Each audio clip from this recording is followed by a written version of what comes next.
تلنگانہ حکومت کے وعدے کے مطابق شہر میں محض 5 روپے میں ٹفن فراہم کرنے کا منصوبہ شروع ہو گیا ہے۔ وزیر ٹرانسپورٹ پون پربھاکر، میئر وجے لکشمی، مقامی ایم پی اور دیگر عہدیداروں نے مختلف مقامات پر قائم اندرما ٹفن کینٹینز کا افتتاح کیا۔ جی ایچ ایم سی کی نگرانی میں شہر بھر میں 12 کینٹینز قائم کی گئی، جہاں صبح ملٹ بریک فاسٹ صرف 5 روپے میں اور دوپہر کا کھانا فراہم کیا جائے گا۔ حکام کے مطابق روزانہ تقریباً 30,000 افراد اس سہولت سے استفادہ اٹھائیں گے۔ افتتاح کے بعد وزیر اور میئر نے بھی کینٹین میں بیٹھ کر ٹفن کھایا۔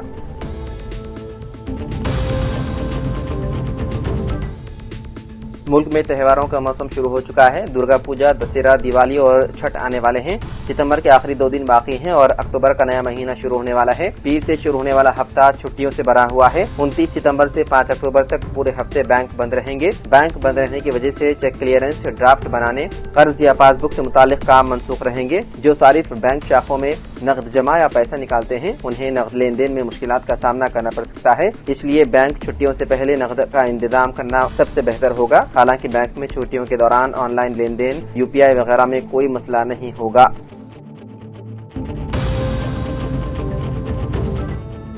تلنگانہ میں مجالس مقامی ادارے جات کے انتخابات کی گہما گہمی شروع ہو گئی ہے۔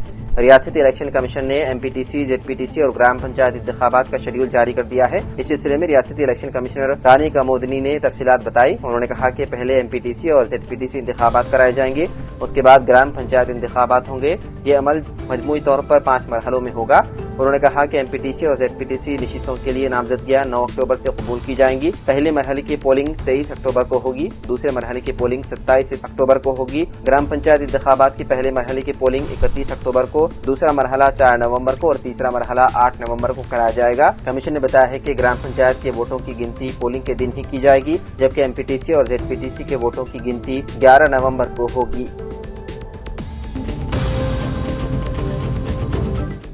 تلنگانہ کی سائبر آباد پولیس نے 23 غیر ملکی شہریوں کو ملک بدر کر دیا، جو ہندوستان میں بغیر درست پاسپورٹ یا ویزا کے غیر قانونی طور پر مقیم تھے۔ ملک بدر کیے گئے افراد میں 22 یوگانڈا کے اور 1 سوڈانی شہری شامل ہیں، ان میں 20 خواتین اور 3 مرد شامل ہیں۔ یہ کارروائی راجندر نگر زون پولیس اور ایس او ٹی شمس آباد کے ایک چھاپے کے بعد کی گئی۔ پولیس نے ایک اطلاع پر بگارام گاؤں میں ایک فارم ہاؤس کا معائنہ کیا، جہاں 51 غیر ملکی شہری اجازت کے بغیر سالگرہ پارٹی منا رہے تھے۔ جانچ کے دوران پتہ چلا کہ ان میں سے 36 غیر قانونی طور پر زائد قیام کر رہے تھے۔ F R R O Hyderabad کے احکامات کے بعد قانون کی خلاف ورزی کرنے والوں کو حراستی مراکز میں رکھا گیا۔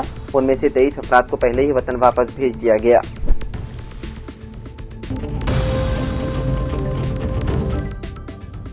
سی پی آئی نے پارٹی قائدین کو 75 سال کی عمر میں عہدوں سے سبکدوش کرنے کا فیصلہ کیا ہے۔ پنجاب کے چندی گڑھ میں منعقدہ سی پی آئی کی قومی عاملہ کے اجلاس میں فیصلہ کیا گیا کہ نوجوانوں کو پارٹی میں اہم عہدوں پر موقع دینے کے لیے ایسے تمام قائدین کو معزول کر دیا جائے جو عمر کے 75 سال مکمل کر چکے ہیں۔ اس فیصلے کے تحت سی پی آئی کے قومی سیکریٹری کے عہدے سے ڈاکٹر کے نارائنا کو سبکدوش کر دیا گیا۔ انہیں سی پی آئی کے کنٹرول کمیشن کا صدرنشین مقرر کیا گیا۔ میڈیا سے بات کرتے ہوئے ڈاکٹر نارائنا نے کہا کہ چندی گڑھ کے اجلاس میں 75 سال مکمل کرنے والے قائدین نے عہدوں سے سبکدوش کرنے کی اپیل کی تھی، جس سے اتفاق کر لیا گیا۔ ریاستی وزراء جوپلی کرشنا راؤ، دامودرا نرسمہا اور وی شری ہری نے وزیر اعلیٰ کے انتخابی حلقے کوڑنگل میں 91.71 کروڑ سے 18 مختلف ترقیاتی کاموں کا افتتاح کیا۔ ارکان مقننہ Vamshi Krishna, Rajesh Reddy, Damodar Reddy, dairy development corporation کے صدر نشین جی امیت ریڈی اور عہدیدار اس موقع پر موجود تھے۔ ڈیری ڈیولپمنٹ اور دیگر شعبہ جات کی ترقی کے لیے کوڑنگل میں کئی پروجیکٹ شروع کیے گئے۔ اینیمل ہسبینڈری اور ڈیری ڈیولپمنٹ کا ریسرچ سینٹر قائم کیا گیا، جس کی تعمیر پر 25 لاکھ روپے کا خرچ آیا ہے۔ اس مرکز میں 30,000 لیٹر دودھ کے تحفظ کی گنجائش موجود ہے۔